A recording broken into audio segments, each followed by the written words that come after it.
Hey, welcome to the wood shop. Today I want to talk about tool bags and what I use them for and how I use them and how I've progressed since I retired. I grew up in a cabinet shop. My brother and I helped my father work in a cabinet shop for years. After that, I moved to St. Louis, become a union carpenter, local 417. Then I started getting into the corporate world. So the last 25 years I was in the corporate world, traveling, managing construction companies, mainly fire alarm businesses for commercial buildings. We did fire alarm and electrical installations. So when I retired a couple of years ago, I decided, I'm gonna build this. I finished the basement out. I built this wood shop and another little shop about 10 feet that way. And I started acquiring tools, and I wanted to fix everything myself in the house. Everything that I had the ability to fix. So I knew that was going to take a lot of tools, and I decided to get a tool bag. I wanted one tool bag to do everything. If I needed to do anything around the house, electrical, plumbing, carpenter-wise, woodworking, anything, I just grabbed that bag and go. So what I ended up doing was buying this bag. This is the Tough Built. The L on there stands for large. So I started buying a lot of hand tools, and I started putting them in here. I had the little clip tech where I had pouches hanging off here, had a drill hanging off here. This thing was completely full of tools until it got to be so heavy I couldn't even hardly carry it upstairs. So I started rethinking. I said, you know what I need to do is get specific tools for specific jobs and put them in specific bags. So that took me to the first one I bought was another Tough Built bag. And this is the Tough Built Tool Tote M. You can see the M here, which is medium, 10-inch bag, which I kept today. This is the bag that I use for, like next week I'm starting to redo my pantry. Putting in shelves, cabinets, things like that in the pantry. This is a bag I'll have on the counter and at my side the entire time I'm working in that pantry. I set this up for woodworking. So I've got this bag for woodworking. Then I decided, okay, I need another bag for everything else, general purpose, for DIY. So that's when I went out and started researching, and I bought the Veto Pro Pac OT-MC. This bag is, of course, one of the best bags. It is the best bag I've ever had. Very expensive. I think it's around $210 just for the bag. But I'm going to go over it with you, show you what I have in here. This is my DIY bag that's everything but woodworking and plumbing. Now I can do small plumbing jobs, small woodworking jobs out of here. But if it's anything I really need to get into, I got a Milwaukee pack out back there that I've got set up just for plumbing with all the plumbing tools. This is set up for woodworking. This is just a DIY bag. So let's go through this bag. I'll show you what's in it, and then maybe in a future video I'll do a comparison between these two bags. So let's get at it.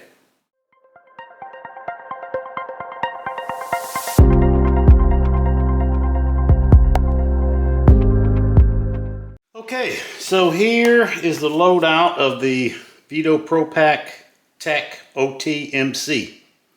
Open top tool bag, medium size. It's around 10 inches inside diameter, 12 inches at the total height right here. We'll start here on the corner. I've got a Klein. I got the 14 in one, but I made it maybe a 19, 21 by putting this rail on it. It's got the 1/4 inch, of course, hex nut holder on the top. The rest of these are all Klein Connect pass-through sockets.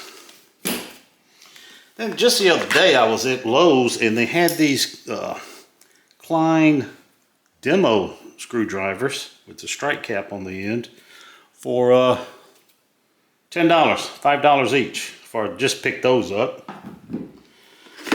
Here's of course I got a beater chisel that I do everything probably but wood with.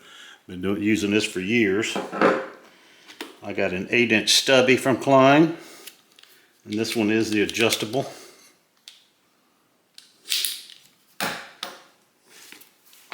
I've got the Wiha alligator pliers. This is the Fisker's jab saw. Of course, it just uses the fold up, and it just uses reciprocating saw blades here. This is the Knipex Cobras. They're the 180 Cobras. My favorite size. Knipex twin grips.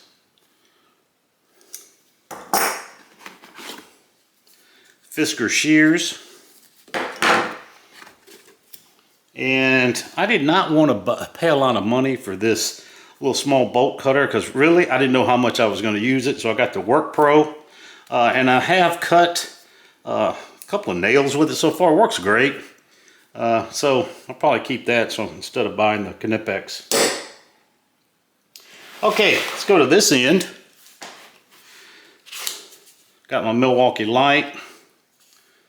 I like this one because it has the batteries and it's not rechargeable. So I keep spare batteries, because whenever it runs out, it's the worst time ever. So I just keep spare batteries. I like to have my batteries in the unit where I don't have to recharge it. This is the Irwin chisel, folding chisel. This is the railer, and I've got a quarter-inch socket holder here and a quarter-inch locking bit holder here. This Wera bit holder is my favorite. Then all the bits. Right here I've got a magnet. Here I've got the Klein 4-in-1 precision screwdriver.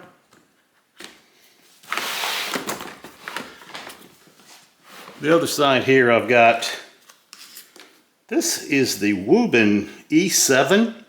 This little light just takes one 18350 cell, and I have a little charger that I keep charged up, but I charge the batteries themselves. I could put an extra battery in here if I need it. But this thing is unbelievable how much light you get out of it for such a small light. And I've got of course, the Milwaukee fastback. I got some Teflon tape, some gas Teflon tape, some electrical tape. I got the Klein gloves. I got the Chameleon 16-foot tape measure. I got the Pica pencil. If you don't know about this, you need to learn about it, because it's awesome. It's got this little sharpener in the holder here.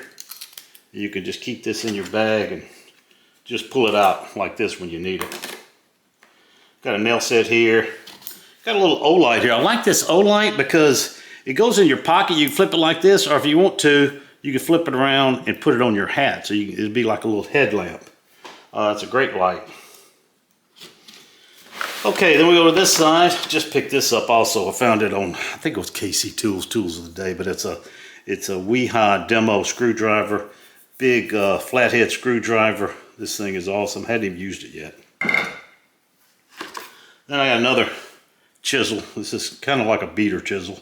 It's a cheap chisel because I'm not going to keep my good woodworking chisels in here, but if I ever need to chisel anything, this is a 1/2-inch chisel. These are my Knipex. I use these for nail pulling. You get a lot of leverage with these. I really like those. This is the Ideal wire strippers. And I don't have a linesman pliers in here because this is such a wide end on here. Whatever I need. If I was going to use the lineman pliers, I've got this. It's got the cutters, got the wire strippers. Got this on sale at Lowe's also. I've got some 3/8-inch 3/8-inch sockets in here, but this is the Icon socket 3/8-inch I bought. 90 tooth. Got a little vice grip. I call it a vice grip. Locking pliers. Angle finder. This is the Klein, a little small set of Klein side cutters. Wiha needle nose pliers. Again, smaller set. Milwaukee level. This is my Knipex 180 pliers wrench. We'll go to the middle. Oh, I'm sorry. This is two of these little ink saws. Got a little nail set here. If I go to the inside, these are Milwaukee sockets. They're 3/8 inch sockets. I got the 3/8 inch driver here where you can put it in a impact, and I've got metric and I got metric and SAE right here. Then if you need a smaller socket, I got the Wera Zyclops. This is SAE, and it's got a little socket, 2 extensions, locking holder, and it's also got some bits. So this goes from 3/16 to 1/2 inch. And then, of course, you need metric also. So I got the Tool Check Plus, and this one goes from 5.5 to 13 millimeter. It's got a little handle here for a nut, or for the driver. It's got a small little ratchet and a locking bit holder here. I actually use this a lot. And then in here, this Veto comes with an inside pouch. On here, I've just got the Purdy 5-in-1 knife. I've got some Allen keys, Wiha Allen keys. I got the stud buddy. This is how you find where your studs are. Just got a magnet in here. These are extra blades for my Tough Belt folding knife. And got some extra batteries for my Milwaukee light. And then I got some different Wiha bits here. And this is a bit holder back here, and these are just the bits. And I got some 2-inch bits from Wiha also. So that's it. That is a loadout of the Veto Pro Pac.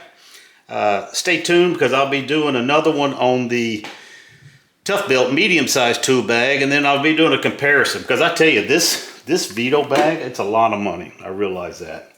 But if you can see, it's just unbelievable how they had it set up. Individual tools here, another tool in here, and then whatever doesn't fit in there, a lot of these are just in here. They all stand up. Most of the bags I got, they flop over because these are very well structured. Very thick material here. Of course, all of this is leather, so it's going to wear well. Got D-rings exactly where you need them. It comes with a carrying handle. I don't use it. But this bag is just very perfect size for me. I don't need anything larger. I'd like to get another one. If it wasn't so expensive, I'd have these for plumbing and for the finished carpentry I do, but it doesn't make sense for me to spend that much money on 3 different bags. With that Tough Belt, I'll show you, you'll see that Tough Belt probably in the next video. It's a great bag also, and it's well less than half the price. So thanks a lot. I appreciate it. Please subscribe to the channel, and we will see you later this week. Thank you.